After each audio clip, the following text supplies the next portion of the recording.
Um certo homem, chegando em um local, tirou a sua aliança para que aquelas pessoas não percebessem que ele era casado.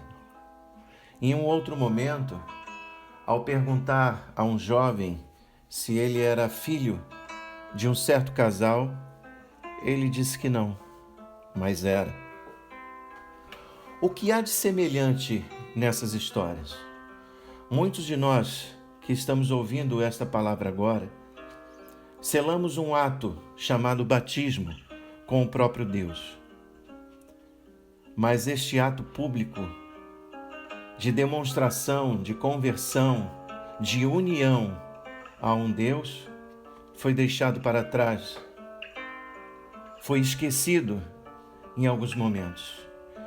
E como a vergonha daquele homem e daquele filho em rejeitar a aliança e a sua paternidade, assim o fazemos quando negamos o nosso ato de batismo, de selar a nossa comunhão com Deus.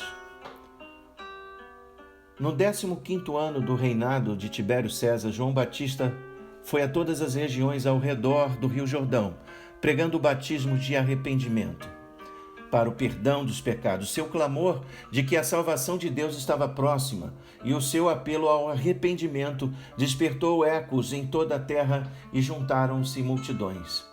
O que as pessoas pensavam quando iam para este batismo de arrependimento? Era algo completamente novo e inédito em Israel. Um novo significado para uma velha prática. A maioria dos cristãos tem consciência das raízes judaicas do batismo pelas águas. O batismo tem uma longa história e não começou simplesmente em João Batista. O livro de Levítico diz que uma pessoa que tem de estar ritualmente pura antes que possa entrar no templo. Assim, um antigo processo de purificação e de limpeza espiritual em um mikvê já existia para os judeus, muito antes do batismo de João. Ao longo dos séculos, essa limpeza do mikvê, a lavagem de purificação tem sido tão essencial e importante para os judeus como o batismo é essencial e importante para os cristãos. Sem dúvida, João Batista deu um novo significado à velha prática da imersão, a limpeza de um pecado. Nunca antes em Israel havia se escutado um clamor por um batismo de arrependimento. A palavra que profetizou o batismo está em Ezequiel 36, 23 a 35.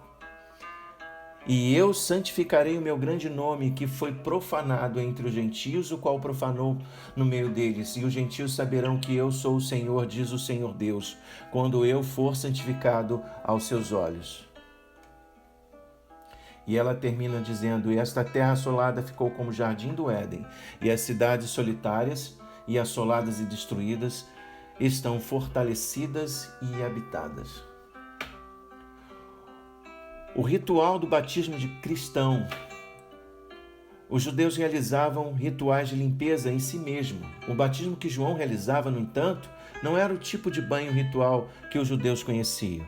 O fato de João ter ficado conhecido como batista ou batizador indica que a imersão realizada por ele era diferente. Os líderes religiosos judeus até mesmo enviaram uma delegação para perguntar-lhe: por que batizas? A limpeza exigida pela lei mosaica tinha de repetir-se sempre que o adorador se tornasse impuro. Isto não acontecia com o batismo que João realizava, nem com o praticado mais tarde pelos cristãos. O batismo de João indicava arrependimento e rejeição do anterior modo de vida. O batismo cristão simbolizava o fato de que a pessoa se dedicou a Deus. Ela faz isto uma só vez e não repetidamente.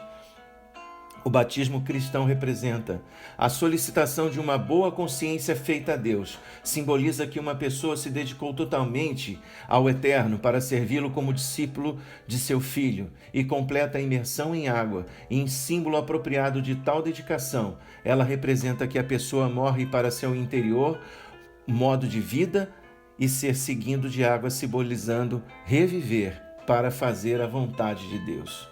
O Eterno dá uma boa consciência àqueles que fazem tal dedicação e são batizados. Assim, o inspirado apóstolo Pedro podia dizer aos seus companheiros de adoração: O batismo vos salva também agora. Isto é algo que nenhum banho ritual judaico poderia conseguir.